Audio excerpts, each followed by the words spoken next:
I still remember the exact moment when she looked at me. Not like a teacher looking at a student. Not like an adult correcting a mistake.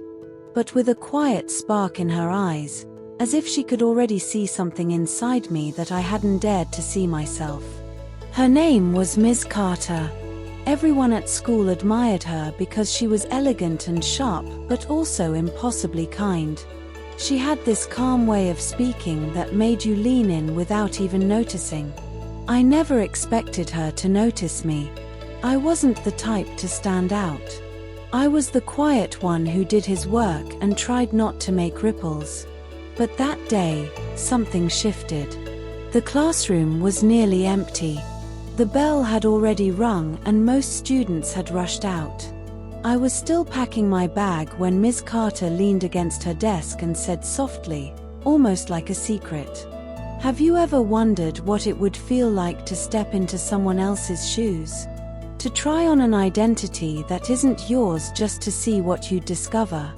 At first I thought she was talking about literature.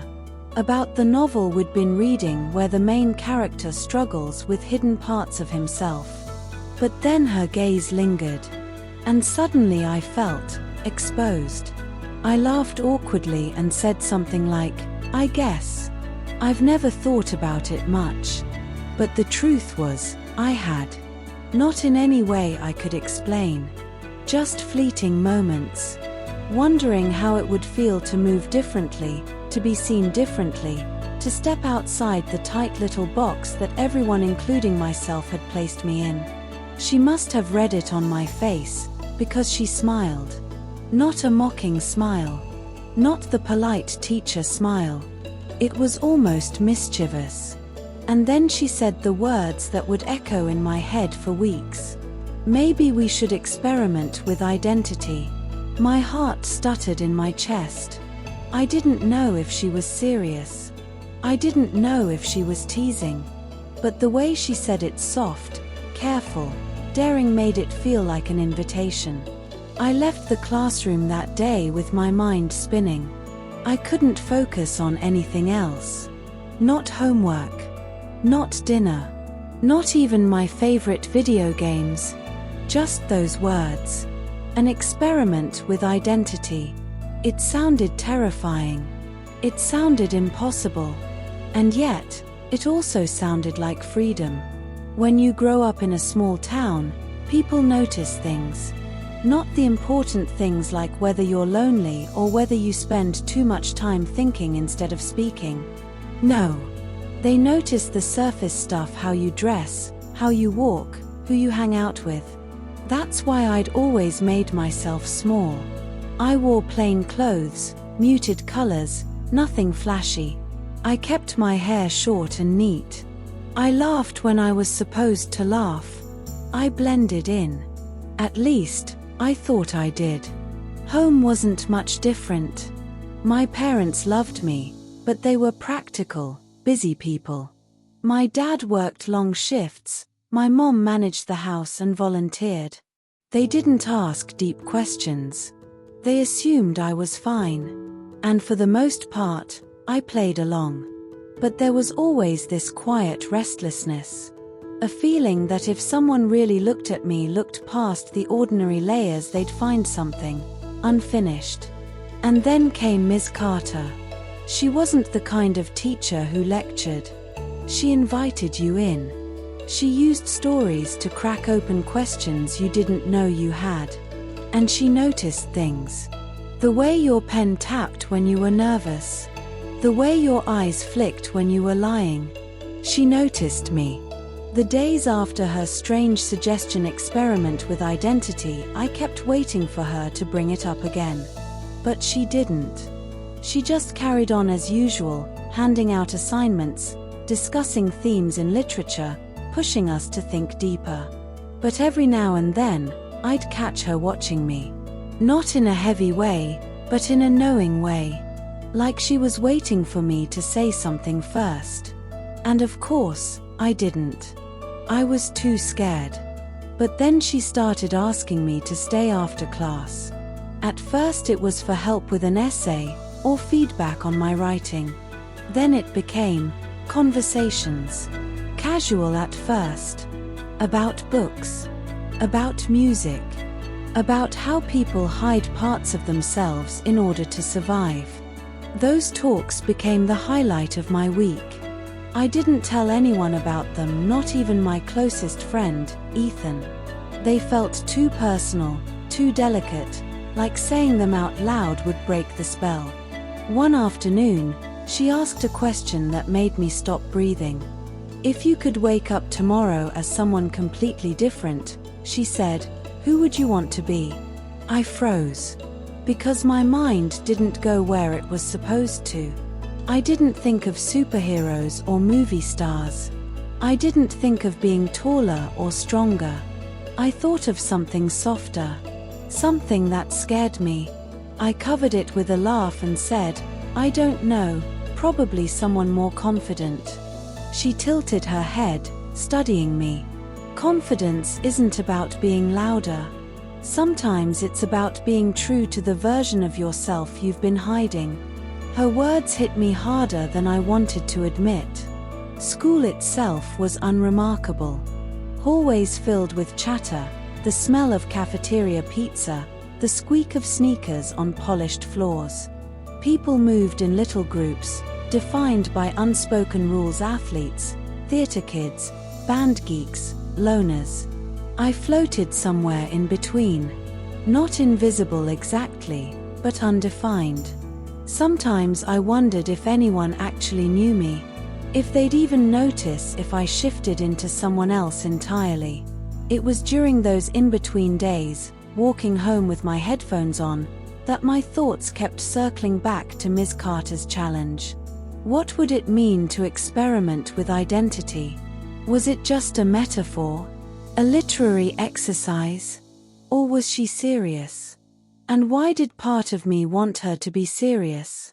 One Friday afternoon, as the classroom emptied, she stopped me again. You've been writing differently, she said, holding one of my essays between her hands. More vulnerable. More exploratory. I tried to shrug it off, but my face burned. She leaned closer and whispered, almost conspiratorial. You're ready for an experiment, aren't you? The room was quiet. The ticking clock on the wall felt louder than my own heartbeat. I didn't answer.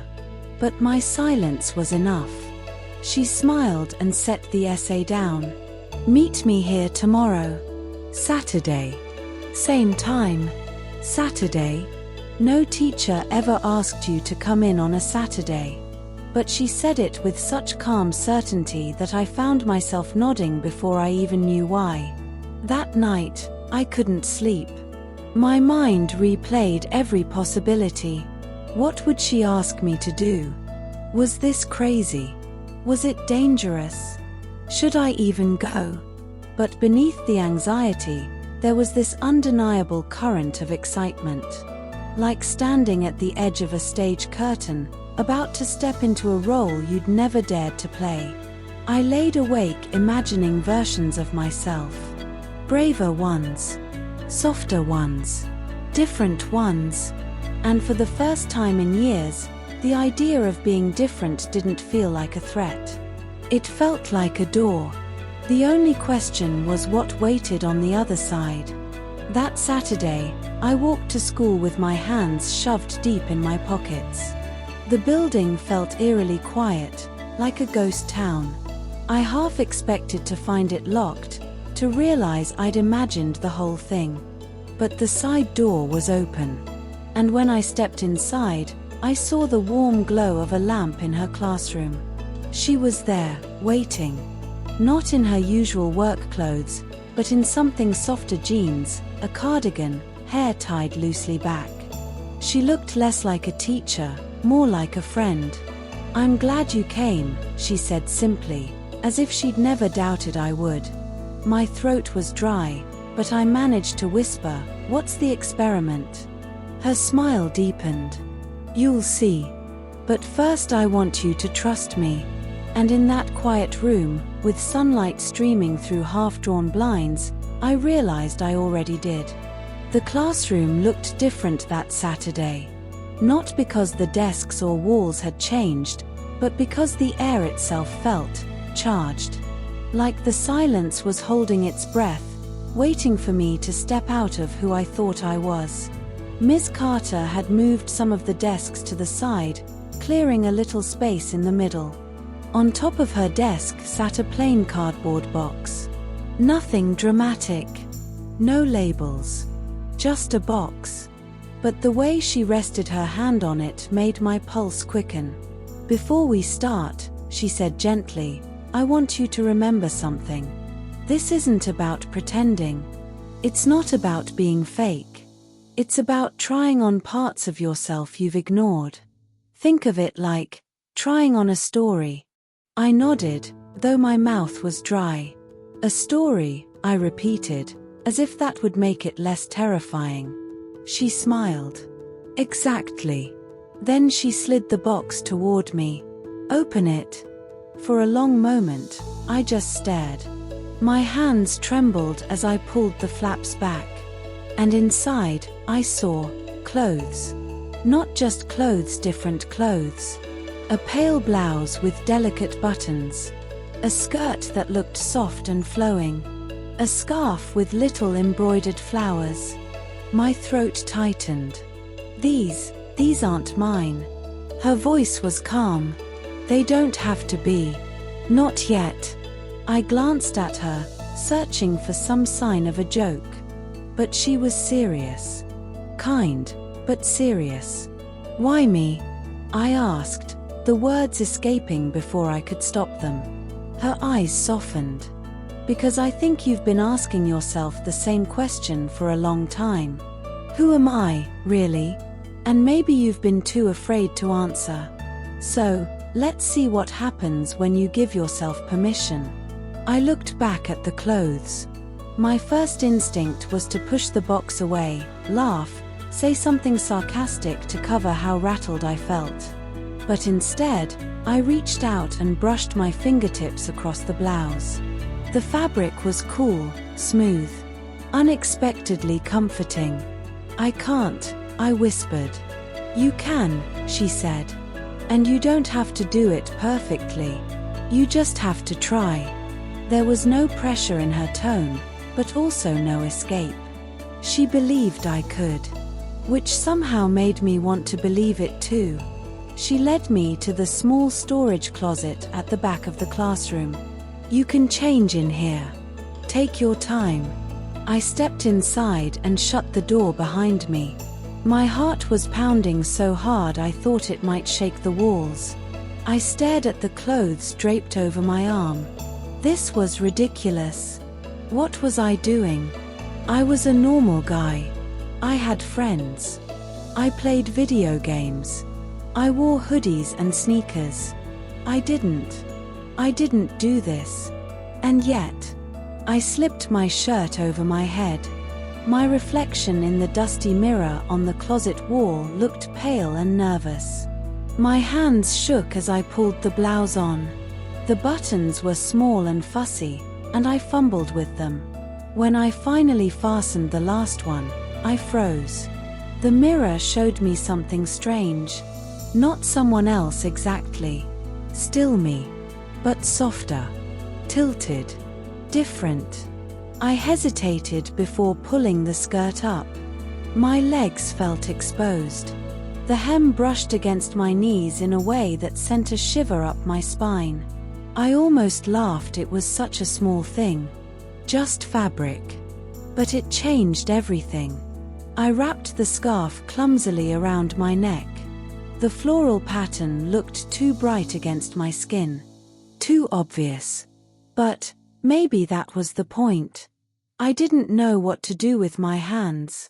They hovered awkwardly at my sides. I felt absurd. And yet, strangely alive. When I finally opened the closet door, Miss Carter was waiting. Her eyes lit up, but she didn't laugh. She didn't mock. She just looked at me like she was seeing something true.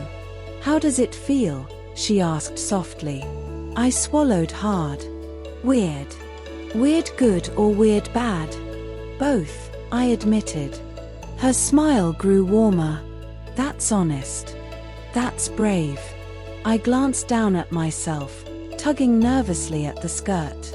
I look ridiculous. She tilted her head. No. You look curious. Which is exactly right. Something in her voice broke through my embarrassment. For the first time, I wasn't thinking about how stupid I looked. I was thinking about how she saw me. And that terrifyingly mattered more. The next hour was a blur. She had me walk across the room, slowly, then turn and walk back. She adjusted the scarf, showed me how to hold my shoulders differently, how to let my hands rest without fidgeting. It was clumsy. I tripped once. I flushed red when she suggested I try sitting with my legs crossed. But she never scolded, never pushed too hard.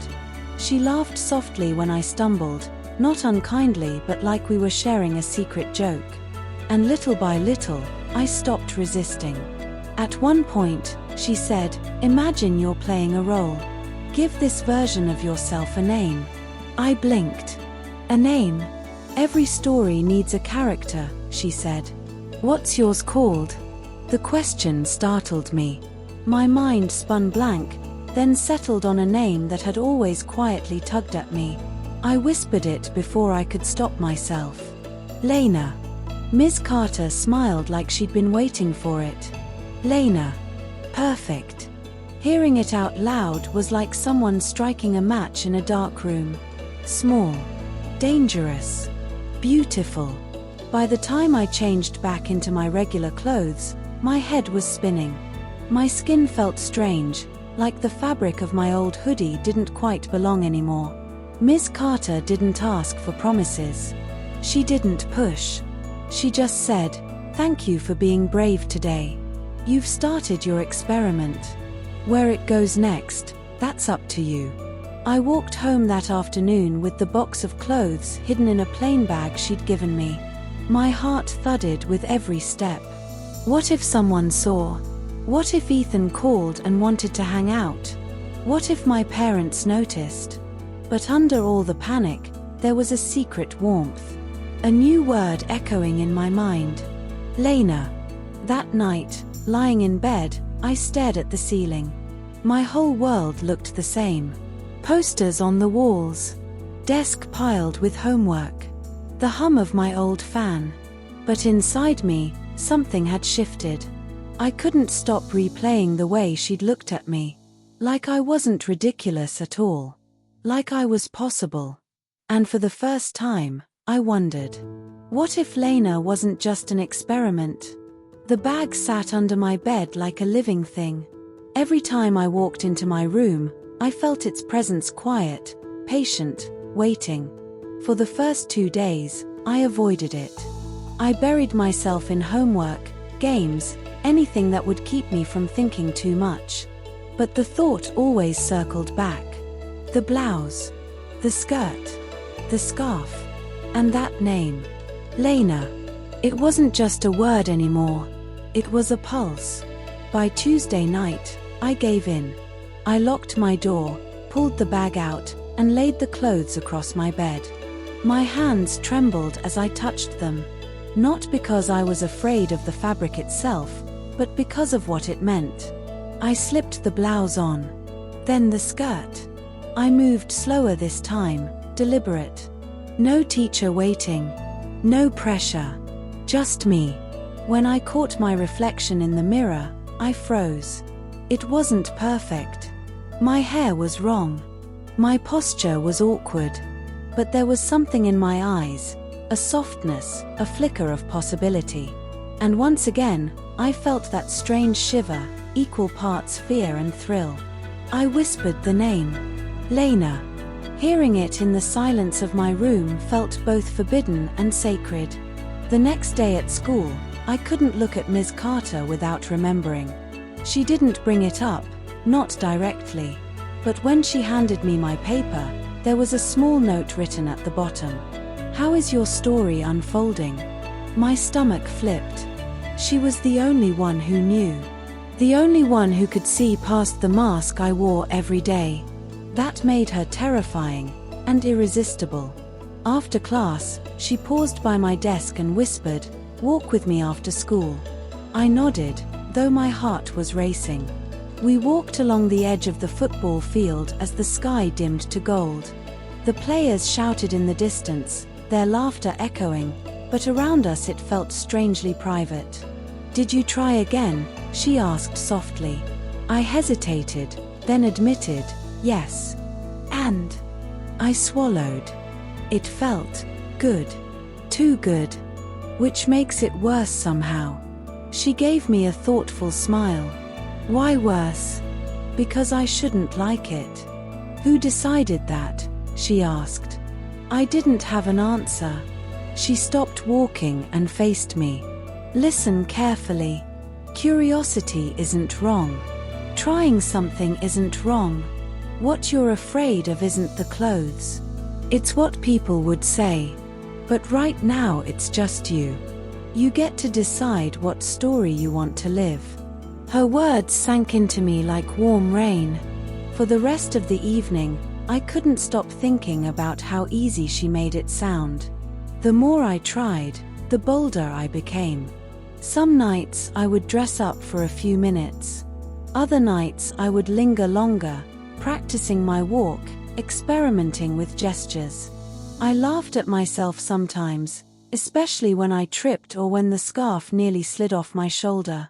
But beneath the clumsiness, something was taking root. One night, I even tried makeup. Just a little, stolen from the bathroom cabinet when no one was looking. My hands shook so badly that the eyeliner came out crooked, but when I wiped it away and tried again, I saw a new shimmer in the mirror.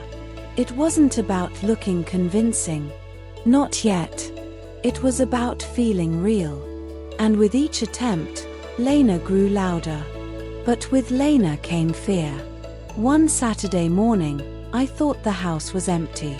My parents had gone shopping, and I assumed I had at least 2 hours. I pulled on the blouse, tied the scarf, and let myself wander around the kitchen just to see what it felt like to move through the normal world like this. That's when I heard the front door creak open. Panic surged through me. I darted back toward my room, nearly tripping over the hem of the skirt. My heart pounded as I slammed the door and ripped the clothes off, shoving them under the bed. My mom's voice called up the stairs. "We forgot the grocery list." I froze, standing in just my undershirt, skin prickling with sweat. She never came upstairs, but for the next hour I couldn't breathe properly. That close call haunted me. The realization that Lena couldn't exist in the open not yet was both a relief and a heartbreak. Monday after school, I told Ms. Carter about the scare. She didn't look alarmed.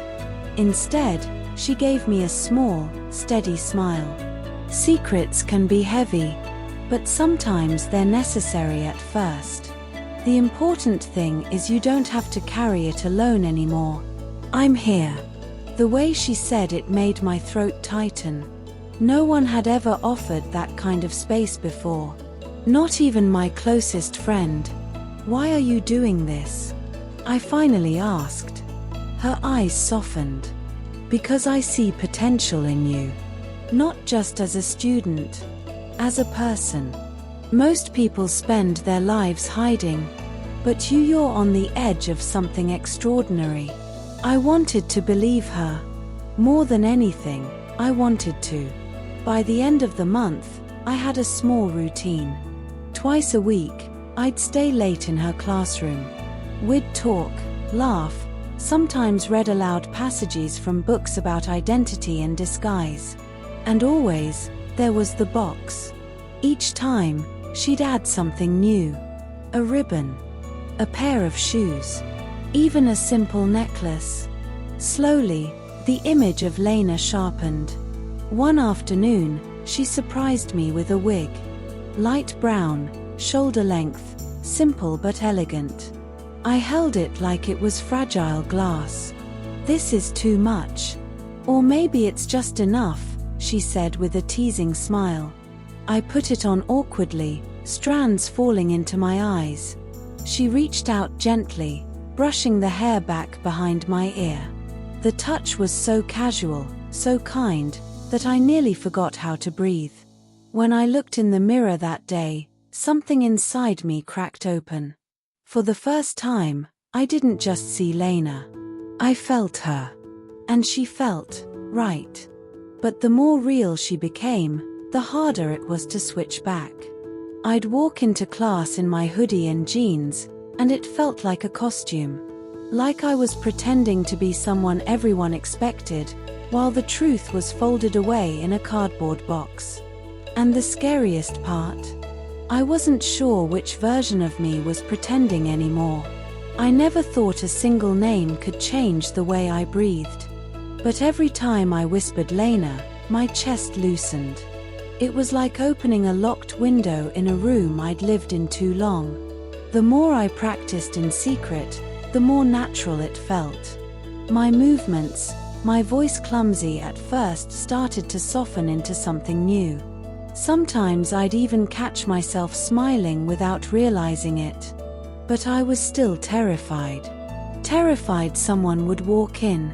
Terrified someone would laugh.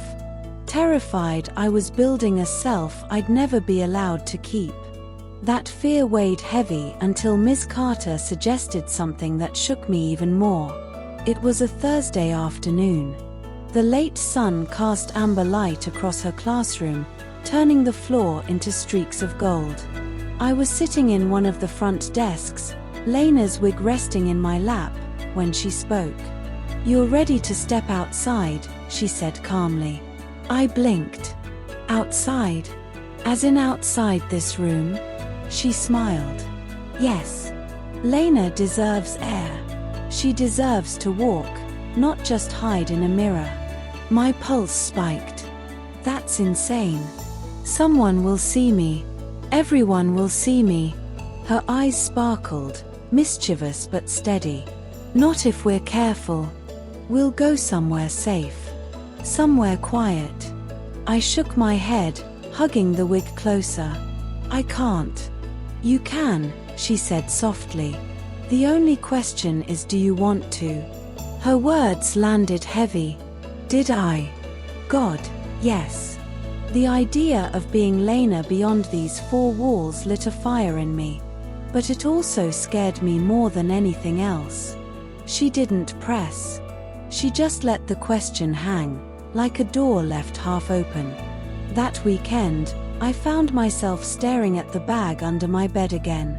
My parents had gone to visit relatives. I was alone. I pulled out the blouse, the skirt, the wig.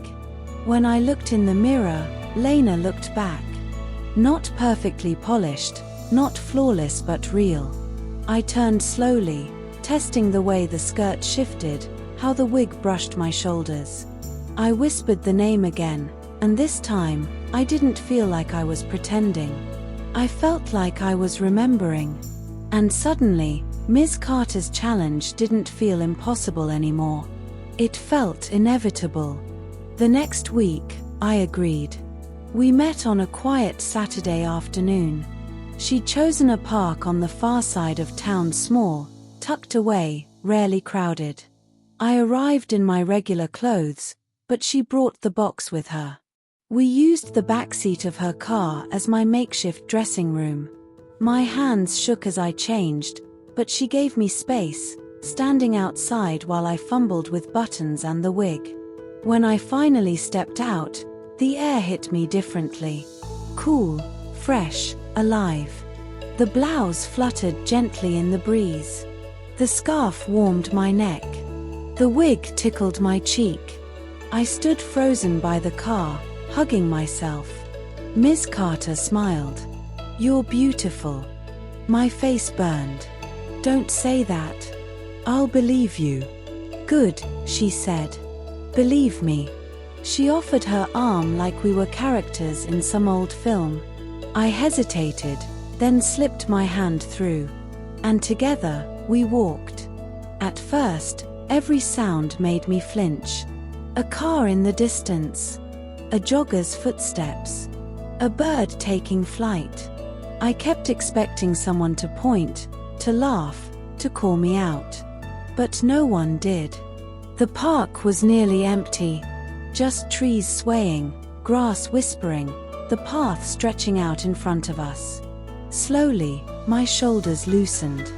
Miss Carter kept her voice low and steady. "Notice the way the world feels different." I nodded. It's brighter. Like I'm lighter somehow. "That's because you're not carrying the mask right now," she said. Her words made my throat tighten. We sat on a bench beneath a maple tree. The wind stirred leaves across the ground. For a moment, it was just us, wrapped in quiet. "How do you feel?" she asked. I closed my eyes. Alive. The word slipped out before I could stop it. But it was true. For the first time, Lena wasn't trapped in mirrors or classrooms. She was here, breathing the same air as the rest of the world. We stayed until the sun began to dip. When it was time to leave, I felt a pang I didn't expect. Slipping back into my old clothes in the backseat felt like erasing myself. But Miss Carter touched my shoulder gently.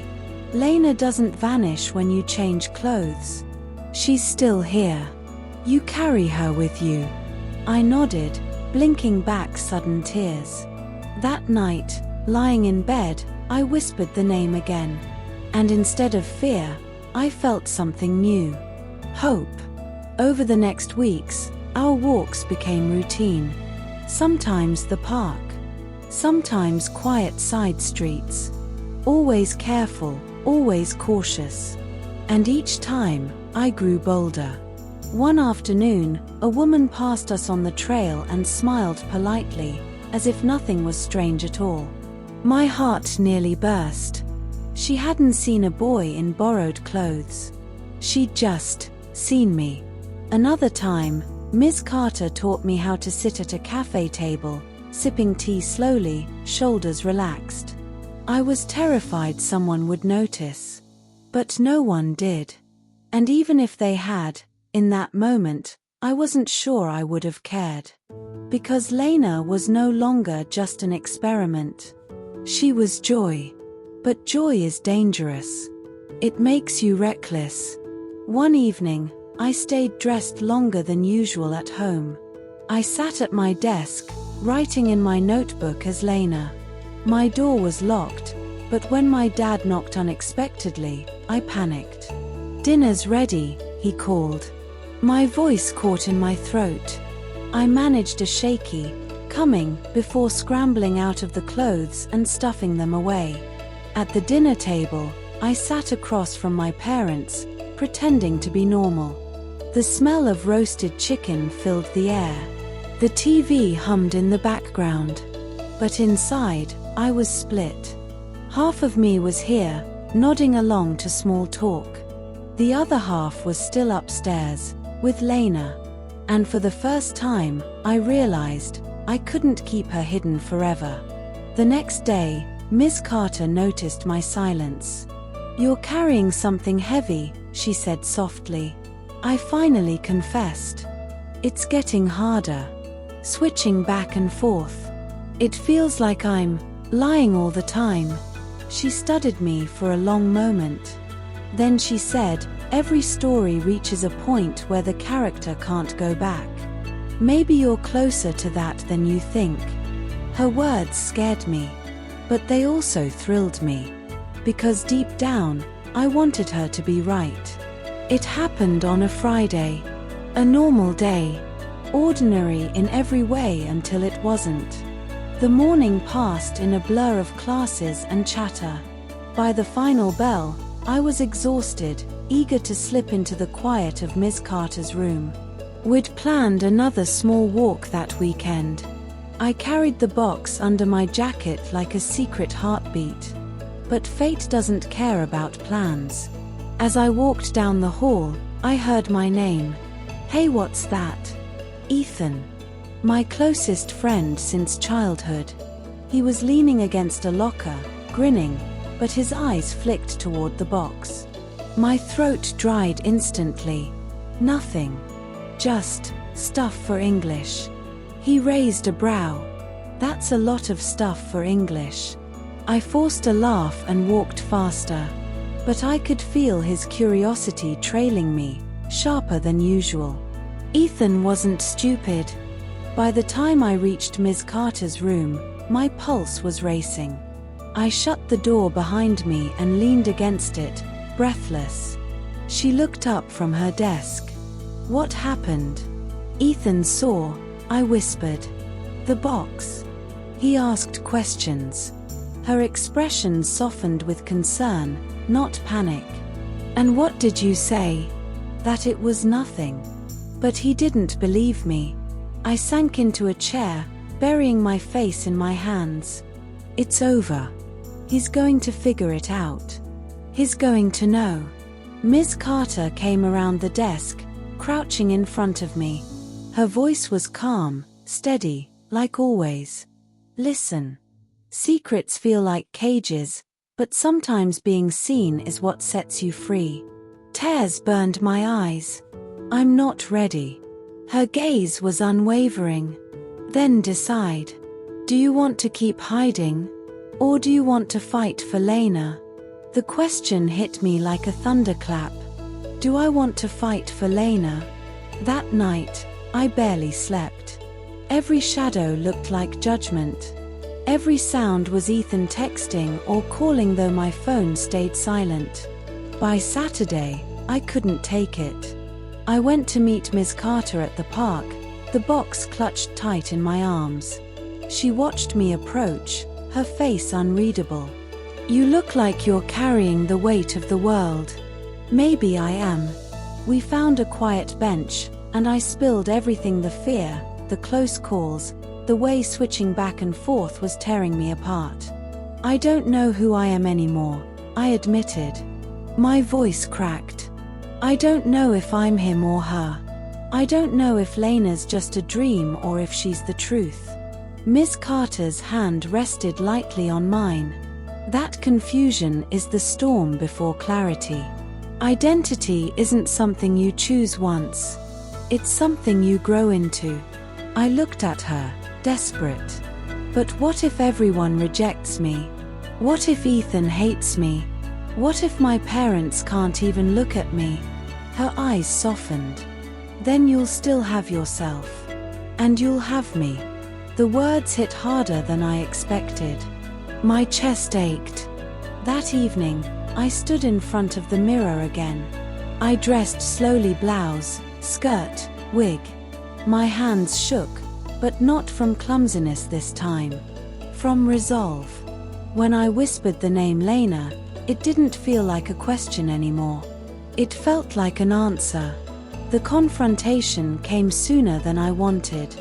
On Monday, Ethan cornered me after school. His voice was low but sharp. What's going on with you? You've been different. You're hiding something. And I saw that box again in Carter's room. My stomach dropped. He stepped closer. Are you in trouble? Is she making you do something? I shook my head, words stuck in my throat. Then what? His voice cracked, frustrated. You're my best friend. Talk to me. The hallway was empty. Just us, and the weight of truth pressing down. I wanted to lie. To laugh it off. To say it was all a misunderstanding. But Lena was done hiding. My voice trembled, but I said it anyway. It's me. The box, it's me. His brow furrowed. What do you mean? I swallowed hard. Clothes.